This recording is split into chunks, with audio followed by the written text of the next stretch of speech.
गुज्जू न्याय समिति के द्वारा उत्तराखंड में बढ़ते भ्रष्टाचार और पेपर लीक मामले को लेकर 31 जनवरी को गोलू महाराज के लिए एक यात्रा प्रारंभ होगी, जो कि बुद्ध पार्क से प्रारंभ होकर गोलजू मंदिर तक जाएगी।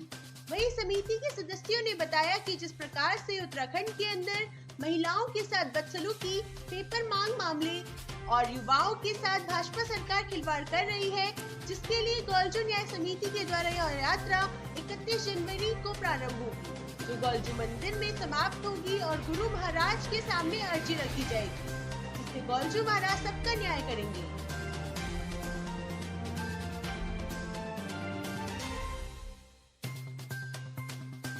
राज्य सरकार है वो पेपर कराने में बिल्कुल फेल हो चुकी है, क्योंकि सरकार खुद ही पेपर बना रही है, खुद ही उसे लीक करा रही है और खुद ही उसकी जांच कर रही है और खुद ही अपने आप को क्लीन चिट दे रही है।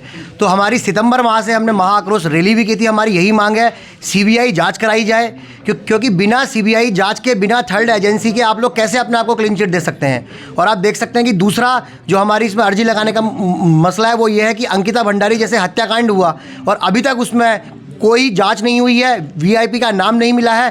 क्या ज़रूरत थी आखिर प्रशासन को रातों रात रिजॉर्ट तोड़ के सारे सबूत मिटाने की। तो यह मेन मुद्दे हैं कि पेपर लीक हो रहे हैं उत्तराखंड में। एक तरफ उत्तराखंड पलायन की मार झेल रहा है, जोशीमठ में आपदाएं आ रही हैं, और जो बेरोजगार युवा है वो पेपर की तैयारी कर रहा है, लेकिन पेपर तो वो देने जा रहा है। कितना आक्रोश। देखिए, पहले तो मैं पूरे राजनीतिक संगठनों से आह्वान करना चाहूँगा कि कर्म के युद्ध में निमंत्रण नहीं भेजे जाते हैं, जिनका जमीर जिंदा होता है वो खुद चल कर आते हैं। तो प्रदेश के सारे राजनीतिक, गैर राजनीतिक और सामाजिक संगठन और जिनका जमीर जिंदा है, आज प्रदेश में जो उनकी बेटियों के साथ हो रहा है, चाहे अंकिता भंडारी हो, प्रिया नेगी हो या कोई और हो, तो आज प्रदेश की महिलाएं, प्रदेश के युवा पेपर लीक से त्रस्त हैं। और बाकी जगह आप देखिए कि जगह जगह आंदोलन चल रहे हैं, जाइडस वालों के चल रहे हैं, सेंचुरी वालों के चल रहे हैं, सब जगह आंदोलनरत है युवा। आज युवा प्राइवेट नौकरी में जाता है तो प्राइवेट नौकरियों में शोषण होता है, आज अगर वो सरकारी नौकरी की तैयारी करने जाता है तो पेपर लीक हो जाता है। तो मैं पूछना चाहूँगा कि युवा जाएगा कहाँ? क्या आत्महत्या कर ले युवा इस स्थिति में? ऐसी स्थिति में अगर युवा आत्महत्या करता है तो उसका जिम्मेदार कौन होगा? ये प्रदेश सरकार होगी, पूरा सिस्टम होगा।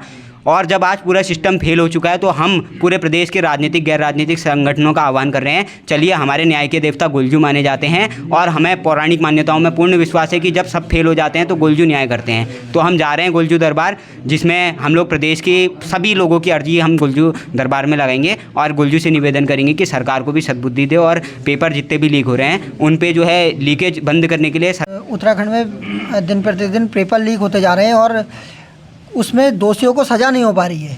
लगातार देखिए आप, लगातार पेपर लीक हो जा रहा है। युवा बेरोजगार है, युवा को रोज़गार नहीं मिल पा रहा है, और जब कभी रोज़गार का अवसर आता है, युवा पेपर देने जाता है तो पेपर देने के दूसरे दिन उसे पता चलता है कि ये पेपर लीक हो चुका है और उसकी कार्रवाई उत्तराखंड सरकार कर रही है, प्रदेश सरकार कर रही है, मगर अभी तक का किसी भी दोषी को कोई सज़ा नहीं हुई है। तो उन सब के खिलाफ प्रदेश का आक्रोशित युवा, प्रदेश का जागरूक वर्ग 31 तारीख को बुद्ध पार्क पर एकत्रित होकर न्याय के देवता गुलजू महाराज के वहाँ तक का पदयात्रा निकालकर अपने लिए न्याय की गुहार लगाने के लिए 31 तारीख को आ रहा है और उसी के संदर्भ में ये कार्यक्रम रखा गया है। उसी के संदर्भ में हम सभी लोग यहाँ पर एकत्रित हुए। आपका नाम? मेरा नाम विशाल भुजक है।